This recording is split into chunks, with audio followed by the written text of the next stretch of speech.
Hello friends, welcome back. और आज की इस वीडियो में हम शुरू करने वाले हैं साइंस एंड टेक्नोलॉजी का सबसे पहला चैप्टर लॉज ऑफ मोशन, जो कि बहुत ही इम्पॉर्टेंट चैप्टर है एग्ज़ाम पॉइंट ऑफ व्यू से और आगे के स्टैंडर्ड पॉइंट ऑफ व्यू से। तो चलिए स्टार्ट करते हैं विदाउट वेस्टिंग एनी टाइम। तो लॉज ऑफ मोशन को समझने से पहले सबसे पहले हम मोशन टर्म को अच्छे से समझ लेते हैं। तो मोशन क्या होता है, अगर मैं आपको सीधी सरल शब्दों में समझाऊं तो यदि किसी ऑब्जेक्ट का, किसी वस्तु का, किसी सामान का जो पोजीशन है समय के साथ चेंज हो रहा है, उसका पोजीशन टाइम के साथ चेंज हो रहा है, तो ये कहा जाता है कि वो जो ऑब्जेक्ट है मोशन में है। ठीक है, तो हमने मोशन को लेमैन लैंग्वेज में समझ लिया है, लेकिन हमारे टेक्स्ट बुक में 4 इलस्ट्रेशंस दिए गए हैं जिन्हें हम देखकर मोशन को और डिटेल्ड मैनर में समझेंगे। तो यहाँ पर सबसे पहला इलस्ट्रेशन जो दिया गया है वो है the flight of a bird. तो चिड़िया जो है उड़ रही है, तो ये मोशन में है या नहीं। तो हम एक उड़ती हुई चिड़िया को इमेजिन कर रहे हैं इस समय। अगर आप देख पा रहे हैं उड़ती हुई चिड़िया को, तो देखिए क्या उसका पोजीशन जो है वो टाइम के साथ चेंज हो रहा है। तो बिल्कुल उड़ती हुई चिड़िया का पोजीशन जो है टाइम के साथ चेंज हो रहा है, मतलब वो चिड़िया अभी मोशन में है। अ स्टेशनरी ट्रेन हमारे सेकेंड इलस्ट्रेशन में दिया गया है, अ स्टेशनरी ट्रेन। तो स्टेशनरी ट्रेन का मतलब क्या होता है, जब ट्रेन रुकी हुई अवस्था में होती है तब उसे स्टेशनरी ट्रेन कहा जाता है। तो रुकी हुई पोजीशन में, रेस्ट स्टेट में उस ट्रेन का पोजीशन टाइम के साथ चेंज नहीं हो रहा है, मतलब वो मूव नहीं कर रहा है, तो मतलब ये मोशन में नहीं है। ये किस में है, ये रेस्ट स्टेट में है। तीसरा एग्जाम्पल दिया गया है लीव्स फ्लाइंग थ्रू एयर। तो पत्तियाँ हवा के साथ उड़ रही हैं, मतलब ये मोशन में हैं। और चौथा इलस्ट्रेशन दिया गया है a stone lying on a hill. तो एक हिल पर एक पत्थर पड़ा हुआ है, तो ये कोई मूवमेंट नहीं दिखा रहा है, समय के साथ इसका कोई पोजीशन चेंज नहीं हो रहा है, मतलब ये मोशन में नहीं है, मतलब ये रेस्ट में है। तो हमने यहाँ 4 एग्जांपल्स देखे जिनमें से हमने डिफ्रेंशिएट किया, जिनमें से हमने डिस्टिंग्विश किया कि कौन सा एग्ज़ाम्पल जो है मोशन कर रहा है और कौन सा एग्ज़ाम्पल मोशन नहीं कर रहा है। तो हमने ये मोशन को काफ़ी डिटेल्ड वे में समझ लिया है। अब आगे के चैप्टर में आगे के एक्सप्लेनेशन को कंटिन्यू करते हैं हम लोग। तो यहाँ पर थिंक अबाउट इट में एक एग्ज़ाम्पल दिया है कुछ सोचने के लिए, तो बहुत ही इंटरेस्टिंग एग्ज़ाम्पल है।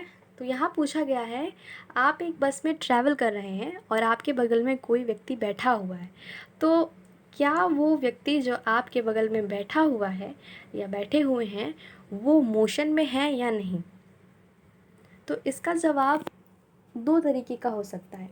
आपके लिए वो व्यक्ति जो बैठा हुआ है बस में वो मोशन नहीं कर रहा है, क्यों? क्योंकि वो तो बैठा हुआ है, वो तो चल नहीं रहा है। तो यहाँ पर हमने डेफिनेशन क्या पढ़ा था मोशन का, समय के साथ किसी ऑब्जेक्ट का पोजीशन अगर चेंज हो रहा है तो ये कहा जाता है कि वो जो ऑब्जेक्ट है मोशन में है। तो यहाँ पर समय के साथ ऑब्जेक्ट का पोजीशन चेंज नहीं हो रहा है, तो ये जो है मोशन में नहीं है। तो आप लोगों को यहाँ पर एक कन्फ्यूज़न हो रहा होगा, मैं समझ रही हूँ। ये कन्फ्यूज़न ये हो रहा है कि आप बस में हैं, बस चल रही है, तो मतलब वो मोशन कर रहा है, तो मैं कैसे ये कह रही हूँ कि वो जो व्यक्ति है आपके बगल में बैठा हुआ वो मोशन में नहीं है। इसके पीछे एक रीज़न है, मैं बताती हूँ। मैंने पूरा डेफिनेशन आपको स्टार्टिंग में नहीं बताया था। ये जो पर्टिकुलर चीज़ है जो मैं आपको अभी बता रही हूँ, इसी को समझाने के लिए मैंने स्टार्टिंग में आपको ये डेफिनेशन पूरा नहीं बताया था। तो मोशन का पूरा डेफिनेशन क्या होता है, यदि किसी ऑब्जेक्ट का पोजीशन समय के साथ चेंज हो रहा है with respect to its surrounding, ये सबसे मेन वर्ड है इस डेफिनेशन में, उसके सराउंडिंग के रिस्पेक्ट में समय के साथ अगर उस ऑब्जेक्ट का पोजीशन चेंज हो रहा है, मतलब वो मोशन में है। ये वाले एग्जाम्पल में क्या होता है, ये जो इंसान बस में बैठ के ट्रैवल कर रहा है, एक्चुअल में तो ये मोशन में है, लेकिन आपके बगल में जब वो बैठा हुआ है तो उसका सराउंडिंग क्या हो जाता है, उसका सराउंडिंग हो जाता है बस, ये सीट जिसके अंदर आप बैठे हुए हैं। तो उस सराउंडिंग में वो मूवमेंट नहीं कर रहा है, उसका कोई पोजीशन चेंज नहीं हो रहा है उस सराउंडिंग में, तो वहाँ पर आपके लिए वो जो है रेस्ट स्टेट में है। लेकिन वहीं जहाँ पर बाहर खड़ा हुआ कोई बस स्टेशन पे या फिर बस स्टॉप पे कोई व्यक्ति उसे देखता है तो उनके लिए वो मोशन में है। ठीक है, तो ये जो इलस्ट्रेशन दिया गया है यहाँ पर आपको दो चीज़ क्लैरिफाई हुई। पहली चीज़, मोशन की पूरी डेफिनेशन मैं एक बार फिर से आप लोगों को बताती हूँ। किसी ऑब्जेक्ट का पोजीशन चेंज हो रहा है टाइम के साथ with respect to its surrounding, तो ये क्या होता है, मोशन। आपको समझ आ गया है। अब यहाँ पर एक दूसरा इलस्ट्रेशन दिया गया है, चलिए उसे समझते हैं। What do you take into consideration to decide if an object is moving or not? यहाँ पर एक क्वेश्चन पूछा गया है कि आप कैसे ये डिसाइड करेंगे कि जो सामने पड़ा हुआ ऑब्जेक्ट है वो मोशन कर रहा है या नहीं। तो उसे डिसाइड करने के लिए आपको डेफिनेशन अप्लाई करना पड़ेगा। आप उस ऑब्जेक्ट को देखेंगे और देखने के बाद ये देखेंगे कि उस ऑब्जेक्ट का पोजीशन टाइम के साथ और सराउंडिंग के साथ चेंज हो रहा है या नहीं। तो हमने मोशन को अच्छे से समझ लिया है। अब मोशन से रिलेटेड दो इम्पोर्टेंट टर्म्स को हम पढ़ने वाले हैं। सबसे पहले ये जो मैंने अभी हाईलाइट किया है, इस स्टेटमेंट को आप अपने टेक्स्ट बुक में हाईलाइट कीजिए और इसे लिख लीजिए। If the position of an object is changing with respect to its surrounding, then it is said to be in motion. ये होता है definition of motion, ठीक है। Otherwise it is said to be at rest. अब हम लोग motion से related दो इम्पॉर्टेंट टर्म्स को पढ़ लेते हैं, डिस्टेंस एंड डिस्प्लेसमेंट। तो हमने पढ़ा मोशन मतलब कि वो ऑब्जेक्ट मूव कर रहा है। तो कुछ ऑब्जेक्ट जब मूव करेगा तो वो एक जगह से शुरू करके एक जगह पर रुकेगा। तो जब वो एक जगह से शुरू करके एक जगह पर रुकेगा तो उस मोशन के दौरान उसने कुछ दूरी तय की होगी। तो उस दूरी को क्या कहा जाता है, डिस्टेंस। ठीक है, अगर मान लीजिए यहाँ पर जो इलस्ट्रेशन दिया गया है, यहाँ पर जो आपको बताया गया है, ये डायग्राम ए में यहाँ पर ये यहाँ से शुरू करता है और ए से शुरू करके वो बी तक जाता है ऐसे टेढ़े मेढ़े रास्ते से। तो ये टेढ़ा मेढ़ा रास्ता जो है क्या होता है, डिस्टेंस। लेकिन वहाँ पर आप एक डॉटेड लाइन भी देख सकते हैं। ये जो डॉटेड लाइन है ये होता है डिस्प्लेसमेंट। अब हम इन्हें और अच्छे से और डिटेल में समझते हैं। तो जब हम मोशन की बात करते हैं तो हम लोग यहाँ से वहाँ मतलब एक पोजीशन से स्टार्ट करते हैं जिसे हम इनिशियल पोजीशन कहते हैं, और एक पोजीशन पे जहाँ हम स्टॉप करते हैं उसे फाइनल पोजीशन कहते हैं। तो इनिशियल पोजीशन से फाइनल पोजीशन पर हम लोग मोशन करके पहुँचते हैं। तो ये जो ए और बी, जो इनिशियल पोजीशन और फाइनल पोजीशन होता है, इनके बीच के डिफरेंस को, डिस्टेंस को हम डिस्टेंस कहते हैं। और इसी डिस्टेंस को दो टर्म्स में डिवाइड किया गया है। जैसे कि यहाँ पर ए है, डायग्राम ए, यहाँ पर ए से बी तक दो तरीके से जाया जा सकता है। एक तरीका जो ये पूरा कर्व करके गया है, और एक तरीका ये शॉर्टकट, ये जो स्ट्रेट लाइन है वो। तो ये जो डिस्टेंस होता है वो क्या है, actual path travelled by the object to reach the final position. From initial position to reach the final position, the actual path traveled by the object is called the distance। ठीक है, ये जो पूरा उन्होंने पूरा ये जो गोल गोल घूम के गए हैं इसे कहते हैं डिस्टेंस। लेकिन वहीं पर अगर हम डिस्प्लेसमेंट की बात करते हैं तो ये इनिशियल पोजीशन और फाइनल पोजीशन के बीच का मिनिमम डिस्टेंस होता है। ठीक है, मिनिमम डिस्टेंस करने के लिए आप लोगों ने याद किया होगा कि मिनिमम डिस्टेंस हमेशा एक स्ट्रेट लाइन में होता है। तो ये डिस्प्लेसमेंट जो है हमेशा स्ट्रेट लाइन में होता है, हमेशा वन डायरेक्शन में होता है। ठीक है, इसके बारे में आगे पढ़ेंगे। अभी आपने देखा कि डिस्टेंस क्या होता है, डिस्प्लेसमेंट क्या होता है। यहाँ पर उसका डेफिनेशन है। डेफिनेशन देखने के बाद इलस्ट्रेशन देखेंगे।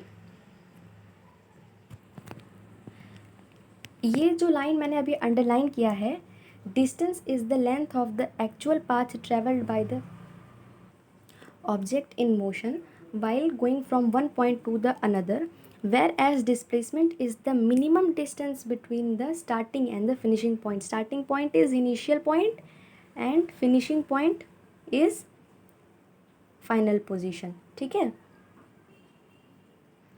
अब आइए हम लोग इलस्ट्रेशन देखते हैं। तो यहाँ पर डायग्राम ए में,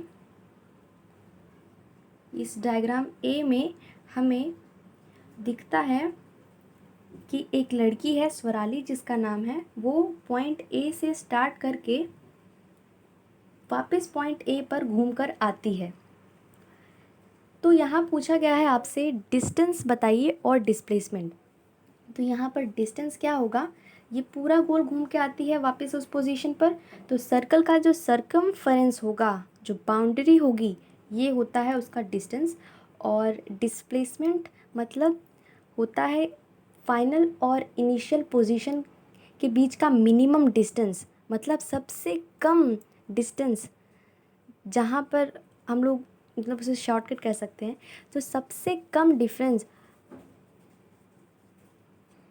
वो यहाँ पर क्या है, फाइनल पोजीशन और इनिशियल पोजीशन दोनों एक ही है। तो आपको एक फॉर्मूला बताती हूँ, डिस्प्लेसमेंट फाइंड आउट करने के लिए आप final position minus initial position करिए। तो यहाँ जब आप final position minus initial position करते हैं तो आपको क्या मिलेगा, दोनों एक ही पोजीशन है, तो a माइनस ए आपको ज़ीरो दे देगा। तो यहाँ डिस्प्लेसमेंट क्या है, ज़ीरो, और डिस्टेंस क्या है, सर्कमफरेंस ऑफ द सर्कल। तो यहाँ पर आपको यही बताया गया है कि आपका डिस्प्लेसमेंट जो है ज़ीरो हो सकता है, लेकिन आपका डिस्टेंस कभी भी ज़ीरो नहीं हो सकता है। मतलब सबसे कम डिस्टेंस जो आपने ट्रैवल किया है किसी भी दो पोजीशन के बीच का, वो ज़ीरो हो सकता है, लेकिन डिस्टेंस मतलब एक्चुअल पाथ आपने कितना ट्रैवल किया है वो कभी ज़ीरो नहीं हो सकता है। वो ज़ीरो कभी नहीं हो सकता है मोशन के केस में, लेकिन अगर ऑब्जेक्ट रेस्ट में है मतलब रुका हुआ है तो उसका डिस्टेंस ऑब्वियसली ज़ीरो रहने वाला है। लेकिन जब मैं मोशन की बात करूँ तो वो कभी भी ज़ीरो नहीं होगा। तो हम लोगों ने डिस्टेंस देख लिया, डिस्प्लेसमेंट देख लिया, मोशन देख लिया। अब देखते हैं स्पीड एंड वेलोसिटी। स्पीड और वेलोसिटी जो है डिस्टेंस और डिस्प्लेसमेंट से जुड़े हुए टर्म हैं। आपने डिस्टेंस और डिस्प्लेसमेंट अच्छे से समझा है तो अब आपको स्पीड और वेलोसिटी भी बहुत अच्छे से समझ आएगा। तो स्पीड और वेलोसिटी को समझने से पहले यहाँ पर आपको एक क्वेश्चन दिया गया है। तो क्वेश्चन है what are scalar and vector. तो आप लोग जल्दी जल्दी इस क्वेश्चन को अपने नोटबुक में लिखिए और इसका आंसर लिखिए। Vectors are those quantities which depend on magnitude and direction both for its definition, and scalars are those quantities which depends only on magnitude for its definition। तो मैंने एक बार बोल दिया है तो मैंने कहीं लिखा नहीं है, वापस से मैं अभी रिपीट करूँगी तो शायद कुछ और बोलूँ, तो आप वापस से रिवाइंड करके वीडियो को देख लीजिए और जो मैंने डेफिनेशन बोला अभी लिख लीजिए। तो वो होता है वेक्टर का और स्केलर का डेफिनेशन। आपको एग्ज़ाम में ये भी पूछा जा सकता है, तो be ready with any of the questions which is being asked in the exams. So next जो क्वेश्चन दिया गया है, यहाँ 4 क्वांटिटी दी गई है, डिस्टेंस, स्पीड, वेलोसिटी और टाइम और डिस्प्लेसमेंट। इनमें से बताना है कि स्केलर कौन सा है और वेक्टर कौन सा है। तो डिस्टेंस क्या है, हिंदी में एक बार बताती हूँ। वेक्टर एक ऐसा क्वांटिटी है जो डायरेक्शन और मैग्नीट्यूड दोनों पे डिपेंड करता है उसके डेफिनेशन के लिए, उसके वर्णन के लिए, और स्केलर जो है डायरेक्शन पे डिपेंड नहीं करता है। तो डिस्टेंस की अगर मैं बात करूँ तो ये क्या होता है, actual path travelled by the object. तो एक्चुअल पाथ कभी डिस्टेंस पे डिपेंड नहीं करता है, वो कोई भी डायरेक्शन में हो सकता है, कोई भी डायरेक्शन में हो सकता है। तो डिस्टेंस जो है एक स्केलर क्वांटिटी है। Write down in your notebook, और अगर आप टेक्स्ट बुक ओपन किए हैं आपने तो आप उस वहीं पर स्केलर लिख दीजिए, एस लिख दीजिए, ठीक है। स्पीड, अब स्पीड जब हम पढ़ेंगे तब बात करेंगे कि ये स्केलर है या वेक्टर, अभी बता दूंगी तो it will not be justice. Time की अगर बात करें तो टाइम किसी डायरेक्शन पे डिपेंड नहीं करता है, तो ये होता है एक स्केलर क्वांटिटी। डिस्प्लेसमेंट, जैसा कि मैंने आपको बताया था, ये होता है the distance between the minimum shortest distance between the initial position and the final position. तो ये क्या होता है, ये डायरेक्शन पे डिपेंड करेगा क्योंकि ये वन डायरेक्शनल होता है। तो ये जो है एक वेक्टर क्वांटिटी है। तो आइए अब हम लोग पढ़ते हैं स्पीड और वेलोसिटी। स्पीड और वेलोसिटी अगर मैं अपने भाषा में समझाऊँ आपको, तो स्पीड को आप डिस्टेंस का भाई मान लीजिए और वेलोसिटी को आप डिस्प्लेसमेंट का भाई मान लीजिए। तो स्पीड जो है वो डिस्टेंस अपॉन टाइम होता है और वेलोसिटी जो है डिस्प्लेसमेंट अपॉन टाइम होता है। ये इन दोनों का सबसे मेजर डिफरेंस है। आप डिस्टिंग्विश करेंगे तो सबसे पहले ये आना चाहिए।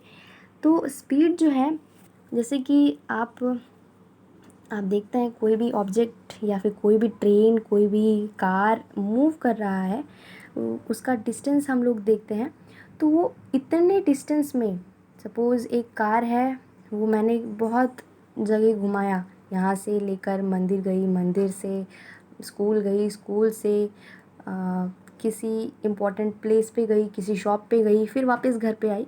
तो ये जो है एक डायरेक्शन में तो होगा नहीं। तो ये जो एक्चुअल पाथ मैंने ट्रैवल किया है ऊपर उसके डिवाइडेड बाय कितना टाइम मैंने लिया है, तो ये मुझे देता है स्पीड, ठीक है।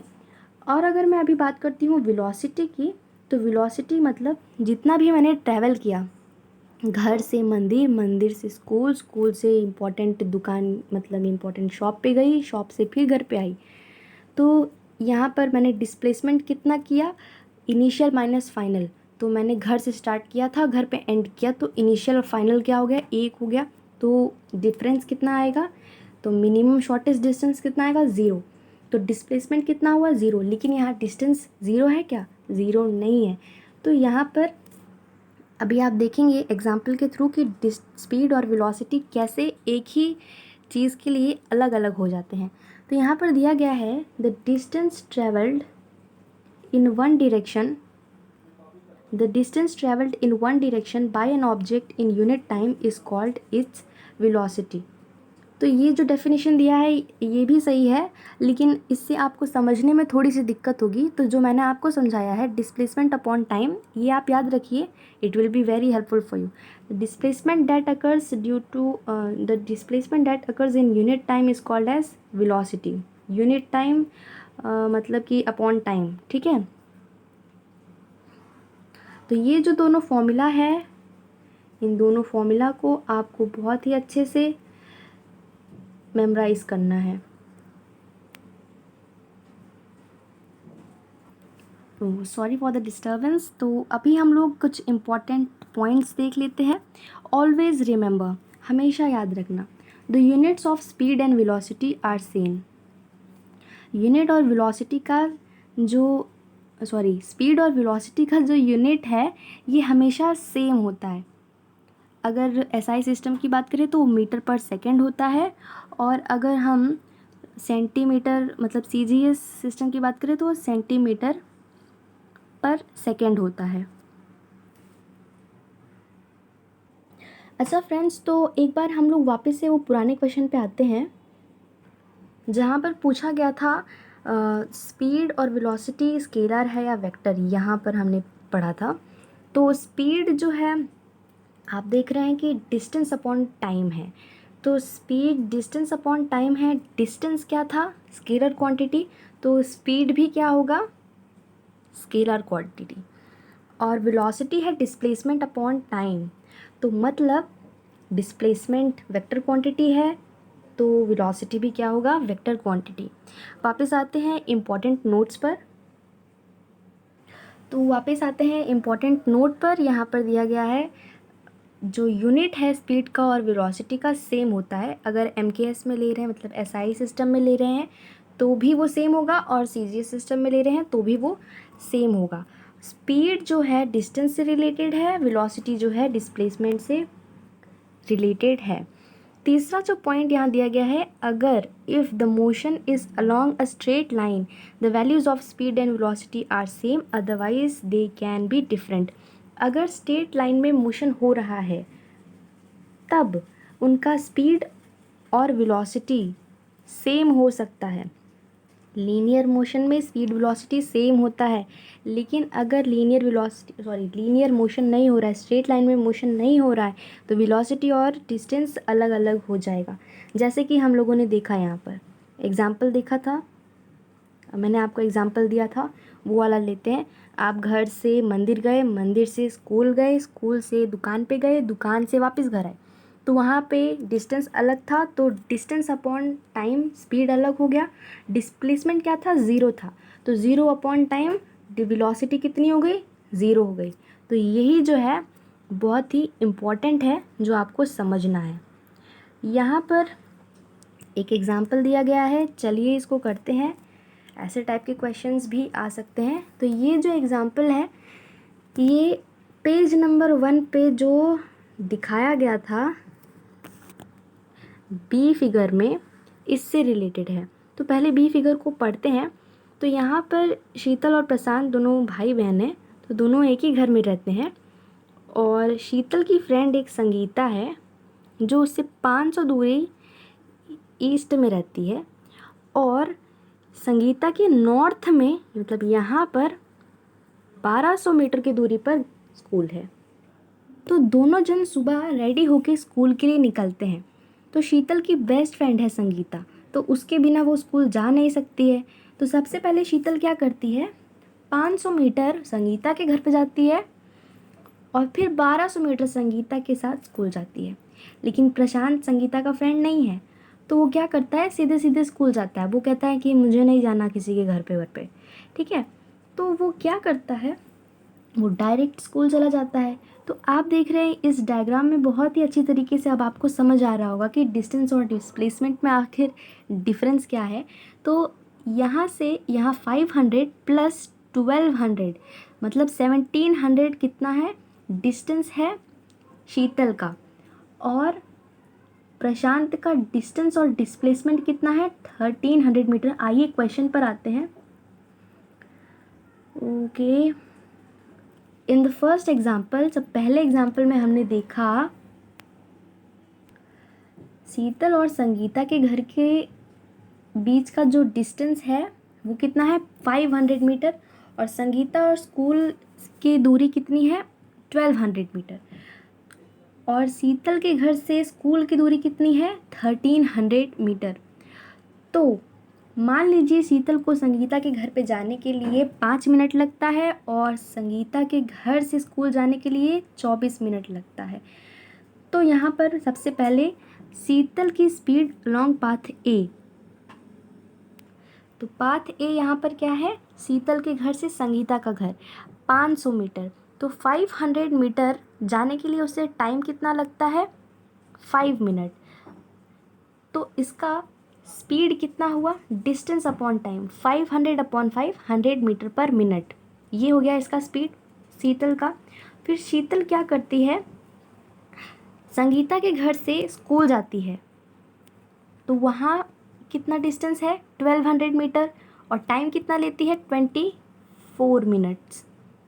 तो इससे जब हम डिवाइड करेंगे तो ये आएगा 50 मीटर पर मिनट। अब हम देखेंगे शीतल का एवरेज स्पीड। यहाँ पर आपको सिखाया जा रहा है कि स्पीड कैसे निकाला जाता है। यहाँ पर वो फॉर्मूला लगाया जा रहा है, डिस्टेंस अपॉन टाइम। डिस्टेंस जो आपको दिया होता है क्वेश्चन में वो लिखिए, और कितना टाइम लगा है वो लिखिए, उसको डिवाइड करिए, और यूनिट बहुत इंपॉर्टेंट है, यूनिट हमेशा लिखिए, और आपका स्पीड आ गया। आगे कुछ क्वेश्चंस भी देखेंगे हम। तो यहाँ एवरेज स्पीड निकाल रहे हैं, तो एवरेज स्पीड मतलब total distance upon total time. तो 500 उसने शीतल के संगीता के घर तक ट्रैवल किया और 1200 स्कूल तक ट्रैवल किया, तो टोटल डिस्टेंस 1700 मीटर हो गया और 29 मिनट हो गया उसका टोटल टाइम। तो जब इसे हम डिवाइड करेंगे तो 58.6 मीटर पर मिनट आता है उसका एवरेज स्पीड, मतलब वो 58.6 मीटर हर मिनट में लगभग चल लेती है। अब शीतल की वेलोसिटी हम देखेंगे, शीतल की वेलोसिटी क्या होगी।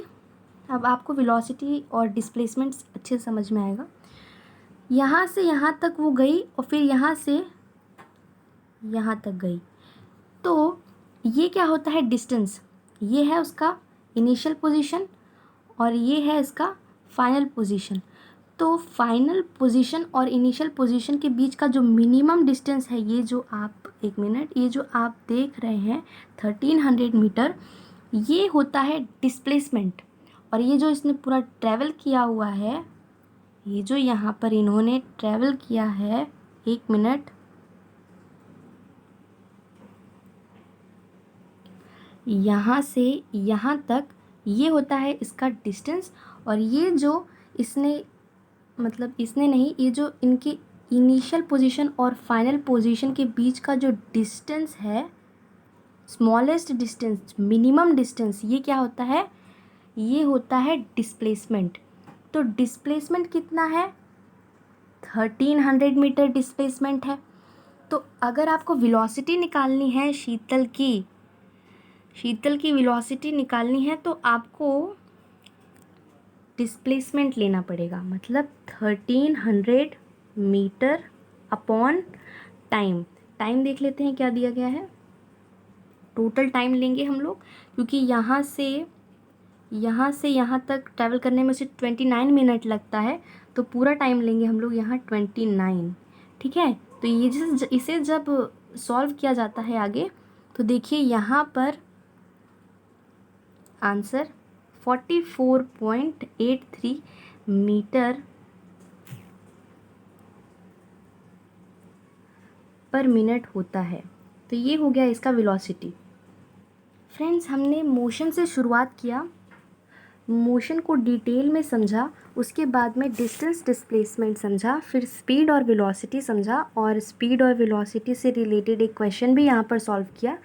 अब हम लोग effect of speed and direction on velocity पढ़ेंगे। तो स्पीड और डायरेक्शन का वेलोसिटी पे क्या प्रभाव पड़ता है, ये देख लेते हैं। ये बहुत आसान है। मैं आप लोगों को सबसे पहले एक बात बताना चाहती हूँ, जो वेलोसिटी है वेक्टर क्वांटिटी है, तो ये डिस्प्लेसमेंट और ये डायरेक्शन और मैग्नीट्यूड दोनों पर डिपेंड करती है। अभी रात बहुत हो चुकी है, तो शायद मैं बीच बीच में लड़खड़ा जाऊंगी, लेकिन प्लीज़ थोड़ा सा आप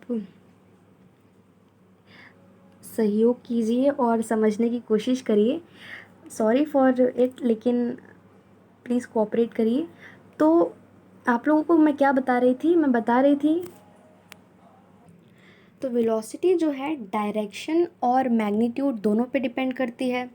तो अगर मैग्नीट्यूड चेंज होगा तो जाहिर सी बात है वेलोसिटी भी चेंज होगा। मैग्नीट्यूड और डायरेक्शन दोनों पे डिपेंड करती है, मतलब मैग्नीट्यूड अगर सेम रहा, डायरेक्शन चेंज हुआ, तो भी कुछ परिवर्तन आ सकता है वेलोसिटी में। तो क्या होगा, इसे समझने के लिए आगे हम देखते हैं। यहाँ पर एक इलस्ट्रेशन दिया गया है जिसका आंसर मैंने पहले से ही टाइप कर दिया है, वो गलती से हो गया था, सॉरी। तो यहाँ पर दिया गया है कि what will be the effect on the velocity of the motorcycle if its speed increases और decreases but its direction remains unchanged. तो क्या होगा आपके वेलोसिटी के ऊपर अगर उसका स्पीड जो है बढ़ा दिया जाए या घटा दिया जाए, लेकिन डायरेक्शन जो है सेम रखा जाए, तो वेलोसिटी चेंज होगी या नहीं? होगी ना। क्यों? क्योंकि वो स्पीड और डायरेक्शन दोनों पे डिपेंड करती है। तो अगर स्पीड चेंज हो रहा है तो वेलोसिटी भी चेंज होगा। तो ये जो 3 क्वेश्चंस हैं यहाँ पर 1, 2, 3, इन्हें समराइज़ करके यहाँ पर लिखा गया है। It is clear from the above that velocity depends on speed as well as direction and that velocity changes by. तो हमने देखा कि जो वेलोसिटी है स्पीड और डायरेक्शन दोनों पे डिपेंड करती है, तो वेलोसिटी कब कब चेंज होगा, आइए अब हम लोग वो देख लेते हैं। सबसे पहले तो वेलोसिटी चेंज तब होगा जब हम लोग स्पीड चेंज करेंगे लेकिन डायरेक्शन सेम रहेगा। By changing the speed while keeping the direction same, तब भी हमारा वेलोसिटी चेंज होगा, क्योंकि स्पीड जो है और डायरेक्शन जो है दोनों मिला कर के वेलोसिटी बनाते हैं। तो दोनों में से अगर एक चीज़ चेंज हो रहा है तो प्रभाव तो पड़ेगा ही। दूसरा चीज़, changing direction with keeping the speed same, तो दोनों में से कोई भी एक चीज़ आप थोड़ा सा हिलाइए, मतलब थोड़ा सा चेंज करिए, तो आपका वेलोसिटी चेंज होगा। एक में आपने क्या किया, स्पीड बदल दिया, डायरेक्शन सेम रखा, तो भी आपको वेलोसिटी चेंज हुआ। एक में आपने डायरेक्शन चेंज किया, स्पीड सेम रखा, तब भी आपका वेलोसिटी चेंज हुआ। और लास्ट में क्या होता है, आप स्पीड और डायरेक्शन दोनों को ही चेंज कर देते हैं, तो यहाँ पर क्या होता है, आपका वेलोसिटी ऑब्वियस सी बात है चेंज होना ही होना है। तो ये जो तीन पॉइंट्स है अलॉन्ग विद दिस डेफिनेशन, ये पूरा का पूरा आपके नोटबुक में जाना चाहिए और टेक्स्ट बुक में अंडरलाइन हो जाना चाहिए। ठीक है, अब यहाँ लिखा गया है हमेशा याद रखो, ऑलवेज रिमेंबर, क्या है देख लेते हैं। जो सबसे पहले scientist to measure speed as the distance upon time was Galileo. Okay, the speed of sound in dry air is 343.2 meter per second, while the speed of light is about 3 into 10 raised to 8 meter per second. The speed of the revolution of earth around the sun is about 29770 meter per second. तो ये जो आपको दिया गया है, आप एक काम करिए, इसे याद रखिए, आपके लिए बहुत यूज़फुल होगा। तो इसी के साथ में हमने इस चैप्टर के पहले 3 पेजेस और कुछ इम्पोर्टेंट टॉपिक्स को कवर कर लिया है। अगले वीडियो में मिलेंगे हम आगे के टॉपिक के साथ, यूनिफॉर्म और नॉन यूनिफॉर्म, लीनियर मोशन, ये सब पढ़ेंगे। तो thank you for watching this video and I hope this video is helpful for you. साथ ही में आपको मैं ये बताना चाहती हूँ कि हमारे चैनल, मतलब मेरे चैनल पर सोर्सेज ऑफ हिस्ट्री पूरा वीडियो मैंने अपलोड कर दिया है चैप्टर का, आप उसे रेफ़र कर सकते हैं। उसके लिए आप यूट्यूब पे सर्च करिए sources of history class 9 Maharashtra board quick study, और 2 वीडियोस में है, तो दोनों वीडियोस देखिए और अपना चैप्टर कंप्लीट करिए। सिलेबस कंप्लीट होगा धीरे धीरे, मैं सारे वीडियोस अपलोड करूँगी, तो जस्ट बी विद मी और अपने कमेंट्स के थ्रू बताइए कि मुझे कहाँ इम्प्रूव करना चाहिए और आपको कहाँ पर नहीं समझ में आया। आप क्वेश्चन भी पूछ सकते हैं, मैं आपको एक ईमेल आईडी दूँगी, वहाँ पर आप क्वेश्चंस आप मुझसे पूछ सकते हैं। अगर आपको कोई डाउट है तो टेंशन की कोई बात नहीं है, धीरे धीरे सारा सिलेबस कंप्लीट होगा और नोट्स भी दूँगी मैं आप लोगों को। तो मेरे साथ बने रहिए और अपकमिंग वीडियोस के लिए कनेक्टेड रहिए, मतलब सब्सक्राइब करिए और अपने फैमिली को, क्विक स्टडी के फैमिली को बड़ा बनाते हैं। तो thank you once again and I am going to end this video over here.